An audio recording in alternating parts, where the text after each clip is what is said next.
قرآن مجید کا جو یہ میوزک ہے، قرآن کے الفاظ کا جو حسن ہے، جہاں تک حسن معنوی ہے وہ تو ہر لفظ میں ہے، لیکن یہ حسن ظاہری، حسن صوتی، حسن لفظی، یہ اپنے کلائمیکس پر آپ کو نظر آئے گا سورہ رحمان میں۔ اس کی 4 آیات پر ذرا توجہ کریں گے، عجیب حقائق سامنے آئیں گے۔ جہاں یہ قرآن مجید کے حسن صوت اور حسن لفظی کی معراج ہے، وہیں اس کی پہلی 4 آیات میں 4 چوٹی کی چیزوں کا ذکر ہے، سب سے اونچی چیزیں۔ پہلی آیت کیا ہے؟ الرحمن۔ ایک آیت ہو گئی۔ رحمان کیا ہے؟ اللہ کا نام ہے۔ کبھی آپ نے غور کیا اللہ کے ناموں میں سب سے پیارا نام کون سا ہوگا؟ رحمان۔ کیوں؟ اس کا مادہ کیا ہے؟ رحمت۔ ہمیں سب سے بڑھ کر جس چیز کی ضرورت ہے وہ کیا ہے؟ رحمت خداوندی۔ نام اچھی طرح سن لیجئے اس حضور کی قول کو۔ حضور فرماتے کوئی شخص جنت میں مجرد اپنے عمل کی بنیاد پر داخل نہیں ہو سکے گا جب تک کہ رحمت خداوندی دستگیری نہ کرے۔ کسی صحابی نے بڑی ہمت اور جرأت کا ثبوت دیا کہ پوچھ لیا کیا حضور آپ بھی؟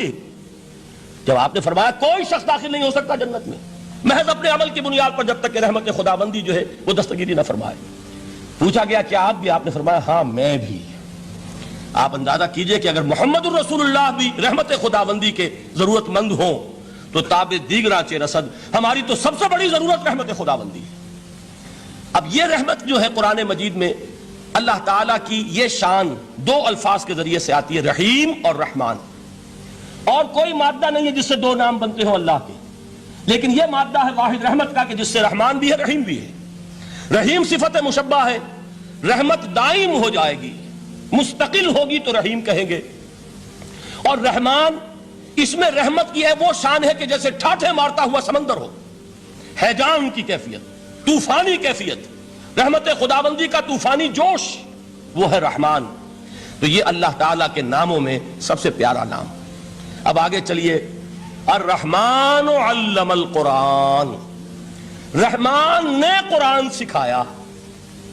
رحمت خداوندی کا سب سے بڑا مظہر، رحمان کی رحمانیت کا سب سے بڑا مظہر قرآن ہے۔ ان میں جو منطقی ربط ہے اس کو سمجھتے جائیے۔ اچھا آپ یہ سوچئے، جو علم بھی انسان کو حاصل ہوا وہ کس نے دیا؟ اللہ نے۔ سائنس کا علم کس نے دیا؟ اللہ نے۔ علم آدم الاسماء کلہا، وہ علم الاسماء جو حضرت آدم کو دے دیا گیا تھا ازل میں، یہ اسی کا ظہور ہے، یہ اسی کی ایکسفولیشن ہے جو ہو رہی ہے اور ہوتی رہے گی ابھی۔ اور دوسرے علم ہے وہ کس نے دیے؟ اللہ نے دیے۔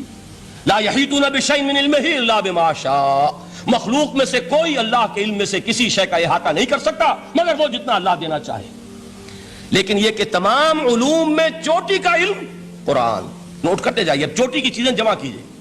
اللہ کے ناموں میں چوٹی کا نام رحمان، اللہ نے جو کچھ انسان کو سکھایا اس میں چوٹی کا علم قرآن۔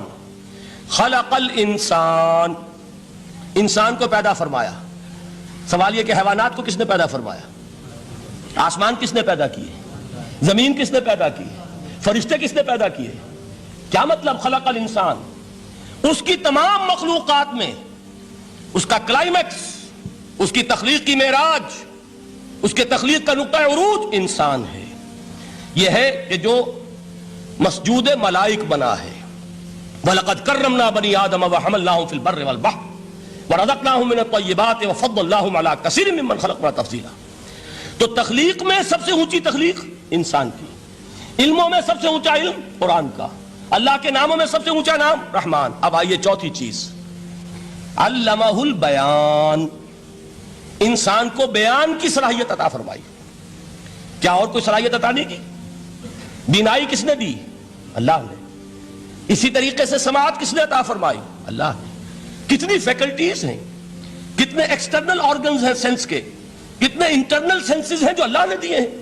لیکن یہاں بھی سمجھ لیجئے جتنی فیکلٹیز ہیں ہیومن فیکلٹیز، ان میں ٹاپ کی فیکلٹی جو ہے وہ اسپیچ ہے، کلام ہے، بیان ہے۔ جن لوگوں نے میڈیکل سائنس کا مطالعہ کیا ہے وہ جانتے ہیں کہ یہ برین ہے، ہیومن برین، اس برین میں جو وہ اوپر ایک زرد سا مادہ ہوتا ہے، گرے میٹر، اس کی ایک کوٹنگ ہوتی ہے، یہ ہائیسٹ ایوالوڈ فارم ہے، اور اس میں سب سے بڑا رقبہ جو ہے وہ اسپیچ سینٹر کہلاتا ہے۔ اسی لیے انسان کو حیوان ناطق کہتے ہیں۔ حیوان کے اور انسان کے مابین امتیاز قائم کیا گیا، نطق، گویائی، بولنا۔ اب یہ کیا چیز ہوئی؟ انسان کی صلاحیتوں میں سے سب سے اونچی صلاحیت۔ 4 آیتیں ہو گئی نا۔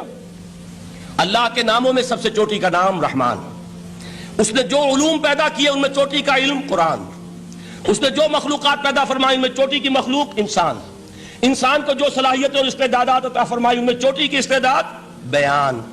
جمع کیجئے نتیجہ کیا نکلے گا؟ وہ نتیجہ ایک حدیث نبوی کی شکل میں سامنے آتا ہے۔ پہلی حدیث میں نے یہی پڑھی تھی، اس کے راوی کون ہے؟ عثمان ابن عفان۔ میں حیران ہوتا ہوں، وہ قافیہ یہاں بھی موجود ہے، رحمان، قرآن، بیان، انسان، عثمان، عفان، باپ کا نام بھی اسی وزن پر ہے، عثمان ابن عفان۔ عن عثمان ابن عفان رضی اللہ تعالی عنہ قال قال رسول اللہ صلی اللہ علیہ وسلم، حضرت عثمان شہید مظلوم ذو النورین رضی اللہ تعالی عنہ فرماتے ہیں کہ اللہ کے رسول صلی اللہ علیہ وسلم نے فرمایا، خیرکم من تعلم القرآن وعلمہ، تم میں سے بہترین لوگ وہ ہیں جو قرآن سیکھیں اور سکھائیں۔ قوت بیان جو تمہاری ٹاپ فیکلٹی ہے، اس کا استعمال کسی گھٹیا کام کے لیے نہیں ہونا چاہیے۔ دیکھیں اردو میں محاورہ ہے کہ توپ سے مکھی نہیں ماری جاتی، توپ بنائی گئی ہے کسی بڑی شے کے لیے، مکھی مارنے کے لیے توپ استعمال نہیں ہوتی۔ یہ قوت بیان جو ہے، جو ٹاپ موسٹ فیکلٹی ہے ہیومن جو فیکلٹیز ہیں ان میں سے، اس کا استعمال بھی ٹاپ موسٹ ہونا چاہیے۔ قرآن کو بیان کرو، وہ جیسے کہ علامہ اقبال نے کہا ہے، بلکہ غالباً ان کے قبر پر آس پاس جو اشعار لکھے ہوئے ان میں سے ایک یہ بھی ہے، اگر یک قطرہ خونداری اگر مشتے پرے داری بیابامن تو آموزم طریق شاہ بازی را، اگر تمہارے اندر ایک قطرہ بھی خون کا ہے اور مٹھی بھر بھی پر اگر اللہ نے دیے ہیں تو میرے پاس آؤ کہ میں تمہیں شہبازی کے طریقے سکھاؤں۔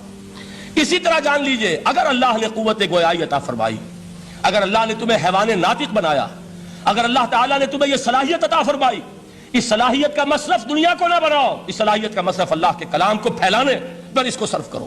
خیرکم من تعلم القرآن وعلمہ، خیر جب لفظ آتا ہے بغیر من کے، ورنہ تو آتا خیر من ہو تو یہ ہوگی کمپیریٹیو جو ایک ایڈجیکٹو جو ہوتی ہے، لیکن یہ سپرلیٹو ڈگری ہے جب بغیر من کے ہوگا۔ خیرکم، دی بیسٹ امنگسٹ یو، جو تم میں بہترین لوگ ہیں وہ کون ہیں؟ من تعلم القرآن وعلمہ، جو قرآن سیکھیں اور سکھائیں، قرآن پڑھیں اور اسے بیان کریں۔